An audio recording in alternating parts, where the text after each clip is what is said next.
ನಾನು ಕನ್ನಡ ಬಿಟ್ಟು ಯಾವುದೂ ಬರೋದಿಲ್ಲ ಅಂತ ಹೇಳಿ ಕನ್ನಡಕ್ಕೆ ಸಾಕಷ್ಟು ಒತ್ತು ಕೊಟ್ಟಂತವರು ಜಗಜ್ಯೋತಿ ಬಸವಣ್ಣವರು ಹೊಡಿಬೇಕು ಚಪ್ಪಾಳೆ ತಾವೆಲ್ಲ ಅಂತ. ನಾವು ಕನ್ನಡ ನಾಡು ನುಡಿ ಭಾಷೆ ಅಂತ ಮಾತಾಡ್ತೀವಿ. ಅವತ್ತೊಂದು ದಿವಸ ಅವ್ರಿಗೆ ಎಷ್ಟು ಪ್ರಭಾವ ಬೀರಿದ್ರು ಕನ್ನಡದಲ್ಲೇ ವಚನಗಳು ಬರೆದ್ರು. ಒಂದಲ್ಲ ಎರಡಲ್ಲ ಲಕ್ಷಾಂತರ ವಚನಗಳನ್ನ ಬರೆದ್ರು. ಇವತ್ತು ನಾವು 4 ವಚನಗಳನ್ನ ನಾವು ಮೈ ಕುಳಿಸ್ಕೊಂಡ್ರೆ ಇವತ್ತು ಸದೃಢ ಭಾರತವಾಗ್ತದೆ, ಬಸವ ಭಾರತ ಆಗ್ತದೆ ಅಲ್ವಾ. ಇವತ್ತು ದಿವಸ ನಾವು ಜಾತಿ ಧರ್ಮ ಹೊಡೆದಾಟ ಕಿತ್ತಾಟ ಕೀಡು ವರ್ಣಭೇದ ಜಾತಿ ಭೇದ ಅಂತಕ್ಕಂಥದ್ದನ್ನ ಇವತ್ತೊಂದು ದಿವಸ ಸಾಕಷ್ಟು ಜನ ಮೈಗೂಡಿಸ್ಕೊಂಡಿದ್ದಾರೆ. ಇದು ಹೋಗಲಾಡಿಸ್ಬೇಕು ಅಲ್ವಾ. ಅನುಭವ ಮಂಟಪದಲ್ಲಿ ಹೇಗೆ ಎಲ್ಲ ಜಾತಿ ಧರ್ಮದವರು ಮೇಲು ಕೀಳು ಅಂದ್ರೆ ಸಮಾನತೆಯನ್ನ ಕಾಪಾಡಿದ್ರು, ಆ ನಿಟ್ಟಿನಲ್ಲಿ ಇವತ್ತು ದಿವಸ ನೋಡಿ ನಾವೆಲ್ಲ ಕನ್ನಡಿಗರು ಅಲ್ವಾ, ಯಾವುದೇ ಜಾತಿ ಧರ್ಮ ಇಲ್ಲದೆ ಸಾಕಷ್ಟು ಜನ ಈ ಒಂದು ವೇದಿಕೆಯಲ್ಲಿ ಬಂದು ಕನ್ನಡ ಭಾಷೆ ಬಗ್ಗೆ ಧರ್ಮದ ಬಗ್ಗೆ ಜಾಗೃತಿಯನ್ನು ಮೂಡಿಸ್ತಾ ಇರ್ತಕ್ಕಂಥದ್ದು ಬಹಳ ಸಂತೋಷವಾದಂಥ ವಿಷಯ.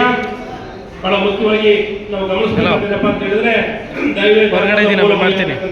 ಧರ್ಮದ ಮೂಲವಯ್ಯ ಯಾವಪ್ಪ ಅಂತ ಹೇಳಿದ್ರೆ ದಯೆ ಅಂತಕ್ಕಂಥದ್ದು, ಕೈಂಡ್ನೆಸ್ ಅಂತಕ್ಕಂಥದ್ದು.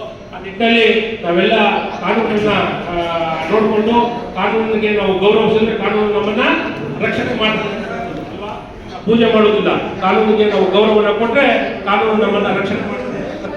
ಆ ನಿಟ್ಟಿನಲ್ಲಿ ನಾವೆಲ್ಲ ಕಾನೂನನ್ನ ಗೌರವಿಸುವ ಮುಖಾಂತರ ಕನ್ನಡ ಭಾಷೆಗೆ ಹೆಚ್ಚು ಒತ್ತನ್ನು ಕೊಡುವ ಮುಖಾಂತರ ಈಗ ನೋಡಿ ಬರುವ ಡಿಸೆಂಬರ್ 20, 21, 22 3 ದಿವಸಗಳ ಕಾಲ ನಮ್ಮ ರಾಜ್ಯ ಮಟ್ಟದ ಒಂದು ಸಮ್ಮೇಳನ ನಮ್ಮ ಮಂಡ್ಯ ಜಿಲ್ಲೆಯಲ್ಲಿ ನಡೀತದೆ. ಹಂಗಾಗಿ ನಾವೆಲ್ಲ ಅಖಿಲ ಭಾರತ ಕನ್ನಡ ಸಾಹಿತ್ಯ ಸಮ್ಮೇಳನಕ್ಕೆ ಈ ಮೂಲಕ ನಾವೆಲ್ಲ ಈ ಕಸ್ತೂರಿ ಸಿರಿಗನ್ನಡ ವೇದಿಕೆಯಿಂದ ನಮ್ಮ ಬೋತೇರ ಮಹಾದೇವರು ಸಹ ಪ್ರಚಾರ ಸಮಿತಿಯಲ್ಲಿದ್ದಾರೆ, ನಾನು ಸಹ ಸಾಹಿತ್ಯ ಪರಿಷತ್ತಿನಲ್ಲಿದ್ದೀನಿ. ಹಂಗಾಗಿ ತಮ್ಮೆಲ್ಲರಿಗೂ ಸಹ ಕನ್ನಡ ಸಾಹಿತ್ಯ ಪರಿಷತ್ ಕಾರ್ಯಕ್ರಮಕ್ಕೆ ತಾವು ತಮ್ಮ ಕುಟುಂಬಸ್ಥರು ಎಲ್ಲ ಸ್ನೇಹಿತರು ಬಂಧು ಬಳಗ ಎಲ್ಲರೂ ಸಹ ಕಾರ್ಯಕ್ರಮಕ್ಕೆ ಬರುವ ಮುಖಾಂತರ ಈ ಕಾರ್ಯಕ್ರಮದ ಸಮ್ಮೇಳನವನ್ನು ಸಹ ತಾವೆಲ್ಲ ಯಶಸ್ವಿಗೊಳಿಸ್ತೀರಿ ಅಂತಕ್ಕಂಥ ಮಾತನ್ನ ಮತ್ತೊಮ್ಮೆ ಹೇಳುತ್ತಾ ಮತ್ತೊಮ್ಮೆ ತಮ್ಮ ಬಂದಿರ್ತಕ್ಕಂಥ ಎಲ್ಲ ಗಣ್ಯರಿಗೂ ಎಲ್ಲ ಗಣ್ಯರಿಗೂ ನಮಸ್ಕಾರ ನನ್ನ ಮಾತನ್ನು ಮುಗಿಸ್ತಾ. ಜೈ ಹಿಂದ್, ಜೈ ಕರ್ನಾಟಕ.